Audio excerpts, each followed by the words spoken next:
भाजपा ही एक ऐसी पार्टी है जो सनातन संस्कृति को मजबूत करने के लिए हमेशा काम करती है। कांग्रेस के पिछले कार्यकाल को इतिहास उठाकर कई राम दरबार तोड़े, कई जगह मंदिरों को तोड़ने का काम किया है। त्योहारों के ऊपर डीजे बजाने पर रोक लगा दी थी। टीकाराम जी जूली की आप बात करें, उनके क्षेत्र में मंदिर में दो मंदिरों के विकास की हमारी सरकार ने घोषणा की। तो भाजपा ने आज तक मंदिर तोड़ने की कभी कार्रवाई नहीं की है। भाजपा तो मंदिर बनाने का काम करती है। आज अयोध्या में राम जी के मंदिर का आप देख लो, 500 सालों के लंबे इंतजार के बाद में भारतीय जनता पार्टी ने, पूरे संघ परिवार ने जितना प्रयास किया और जनता साथ में जुड़ी, तब जाकर के वो आज अयोध्या में राम जी का भव्य मंदिर बना। और आज पूरे हिंदुस्तान में देख लो, चाहे वो वहां पर केदारनाथ हो या चाहे बद्रीनाथ हो, सोमनाथ हो, महाकालेश्वर ओंकारेश्वर जी हो या काशी विश्वनाथ हो, ये बड़े बड़े धाम विकसित करने का काम भी भाजपा ने किया है। राजस्थान में अपन बात करें तो इस बजट में आपने देखा होगा, माननीय मुख्यमंत्री जी ने बजट में करीबन 400 से ज्यादा मंदिरों के विकास के लिए घोषणा की है। तो जो 593 मंदिर जो देवस्थान विभाग के हैं, उनको भी पिछले बार मौका मिला था, लेकिन किसी ने उसके बारे में चिंता ही नहीं की। लेकिन इस बार हमारे मुख्यमंत्री जी ने देवस्थान विभाग के जो 593 मंदिर है, उनमें सुविधाएं विकसित करना है, उनको जीर्णोद्धार के लिए 161 करोड़ रुपए की घोषणा की है। अन्य जो कई कॉरिडोर बनाने हैं या दूसरा जो विकास, आजकल जहाँ बड़े बड़े मंदिर है वहाँ श्रद्धालु ज्यादा आते हैं, तो उनके लिए सुविधाएं विकसित करनी, परिक्रमा मार्ग करना, इसके लिए भी खूब सारी बजट में घोषणा की है। तो भाजपा ही एक ऐसी पार्टी है जो सनातन संस्कृति को मजबूत करने के लिए हमेशा काम करती है। आपने कांग्रेस के पिछले कार्यकाल को इतिहास उठाकर कई राम दरबार तोड़े, कई जगह मंदिरों को तोड़ने का काम किया है। उन्होंने तो जैसे हिंदू संस्कृति के जो त्योहार है, उन त्योहारों के ऊपर डीजे बजाने पर रोक लगा दी थी। उन त्योहारों पे जैसे बिजली भी उस समय सही नहीं देते थे, इस तरह से उन्होंने तो हमेशा सनातन संस्कृति को नष्ट करने का काम किया। हमारी पार्टी सनातन को लेकर के काम करेगी। सर, अलवर वाले मामले में क्या आपने संज्ञान लिया है, पूछा है, कुछ पता? हमारी पार्टी जहाँ जहाँ अवसर मिलेगा, हम सनातन संस्कृति को मजबूत करेंगे और सनातन के लिए हम काम करेंगे और मंदिरों के लिए हम काम करेंगे। सर, जैसलमेर में जिस छतरियां तोड़ी गई है, उसको लेकर क्या कहना है? हमारी पार्टी हमेशा, देखो, पार्टी सनातन के लिए काम करती है। जहां जहां अवसर मिलता है सनातन के लिए काम करेगी, मंदिरों के विकास के लिए काम करेगी। हमारी पार्टी में यह है ना, हम सनातनी लोग हैं और सनातनी लोग मनुष्य के कल्याण की बात नहीं करते, मनुष्य के कल्याण की बात तो करते ही है। साथ साथ में जैसे हमारी सनातन संस्कृति में हम पशुओं को भी पूजते हैं। हमारी सनातन संस्कृति में हम पत्थर को भी पूजते हैं, पत्थर में भी भगवान मानते हैं। हम जीव जंतु के कल्याण की भी बात करते हैं। हमारी सनातन संस्कृति में सृष्टि पर रहने वाले सभी जीव जंतु, पशु पक्षी, सबके कल्याण की बात करते हैं। इसलिए हम किसी को तोड़ने का तो हम मन में सोचते नहीं, हम तो बनाने का काम करते हैं। सर, वहाँ पर ग्रामीणों में आक्रोश है सर, क्या आपने वहाँ कहीं बात की है? क्या उनको समझाने का प्रयास किया है? क्या घटनाक्रम उसको लेकर अपने? निश्चित रूप से उनके क्षेत्र में भी हमने, हमारे मुख्यमंत्री जी ने 2 मंदिरों के विकास की घोषणा की है। जो टीकाराम जी जूली की आप बात करें, उनके क्षेत्र में मंदिर में 2 मंदिरों के विकास की हमारी सरकार ने घोषणा की है। तो जहाँ जहाँ अवसर मिलता है हमारी पार्टी सनातन के लिए काम करती है। बारिश का मौसम शुरू हो गया, जिस तरीके से इनके क्षेत्र में भी एक हादसा हुआ, तो निश्चित रूप से नंदी को लेकर भी कुछ करना चाहिए आपके डिपार्टमेंट के लिए। ये निश्चित रूप से अच्छा प्रश्न आपने किया है कि ये नंदियों की जैसे उपयोगिता हमारे जीवन में अब धीरे धीरे कम हो गई। और पहले क्या है, किसान के घर में यदि गाय के बछड़ा पैदा होता तो किसान खुशियां मनाता था और उसे बड़ा करके फिर वो बैल बनता था। बैल बनने के बाद में उससे खेती होती थी, उनसे हल चलाने के लिए काम आता था, रहट चलाने के लिए काम आता था, बैलगाड़ी चलाने के लिए काम आता था और पूरी खेती के काम में आता था। आजकल मशीनरी युग आ गया तो बैल की उपयोगिता नहीं है, इसलिए नंदियों को पैदा होते ही साल भर किसान पशुपालक पालते हैं, फिर रोड पे छोड़ देते हैं। तो निश्चित रूप से चिंता की बात है, सबके लिए चिंता की बात है, सरकार के लिए भी चिंता की बात है और आम लोगों के लिए भी, सनातन संस्कृति के लोगों को भी मतलब चिंता की बात है। इसके लिए हमारी सरकार प्रयासरत है। हमने जैसे जो गौशाला संस्थाओं को चला रही है, वहां पर नंदीशाला भी सरकार की तरफ से खोले जाने के लिए हमने प्रावधान रखा है।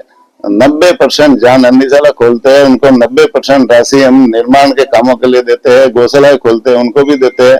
और पंचायत स्तर पर नंदीशाला गौशाला खोलने के लिए हम 90 लाख रुपए देते हैं।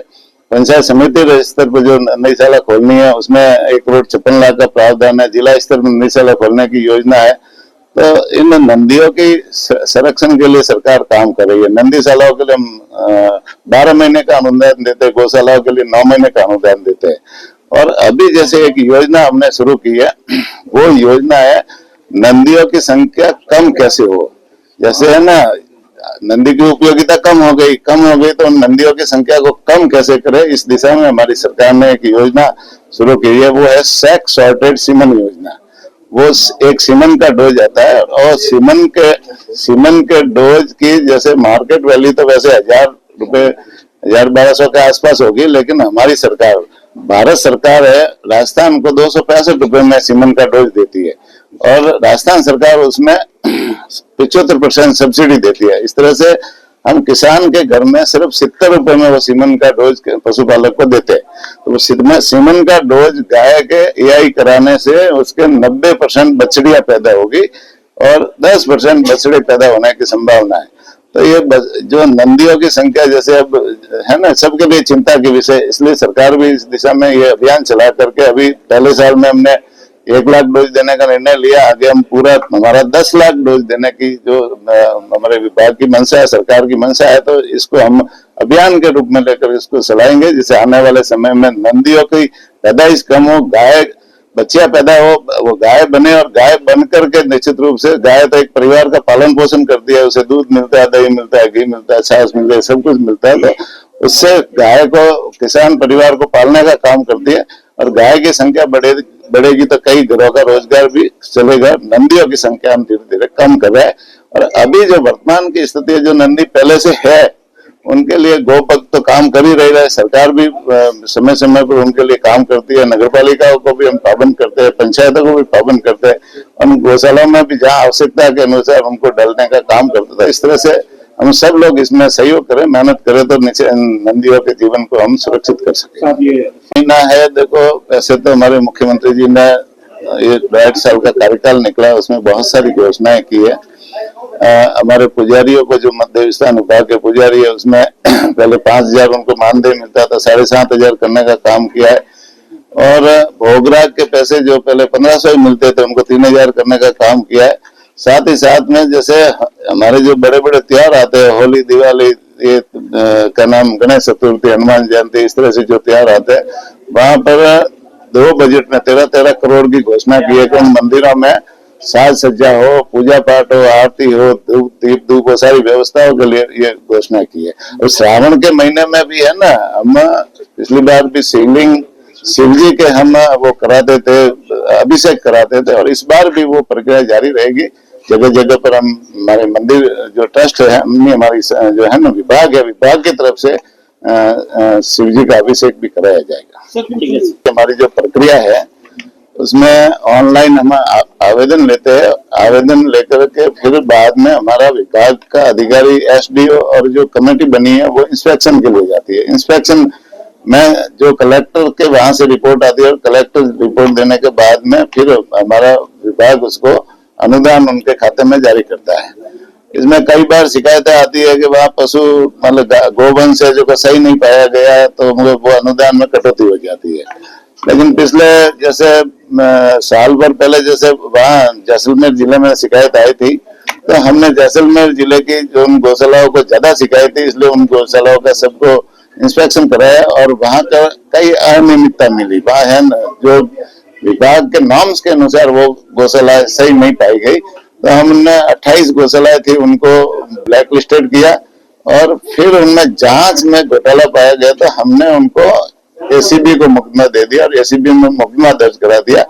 आज एसीबी जांच कर रही है, उसमें 38 मुकदमे दर्ज 38 मुकदमे दर्ज हुए। तो उनकी जांच रिपोर्ट एक बार आ जाए यदि दोषी है तो उनके विरुद्ध कानूनी तरीके से कार्रवाई की जाएगी। कैबिनेट मंत्री की भी गौशाला पूर्व कैबिनेट मंत्री किसकी गौशाला है वो तो जैसे उसमें जांच रिपोर्ट में आएगी तभी मालूम पड़ेगा, लेकिन ये जरूर है कि वहाँ अनियमितता पाई गई और इसलिए हमने जैसे उस समय तो हमने जैसे ब्लैक लिस्टेड किया था, 1 साल का जो अनुदान है वो गलत जगह जाने से रुक गया। हमने 12 करोड़ रुपए है ना वो बचाए जो गलत जगह जा रहा था, लेकिन उसमें पहले कितना घोटाला हुआ या पहले कोई अनियमितता हुई, इस संबंध में जो एसीबी की रिपोर्ट आएगी उसके बाद में कह सकेंगे कितना हुआ क्या हुआ, तो उसके ऊपर क्या कार्रवाई करनी है वो कानूनी तरीके से होगी।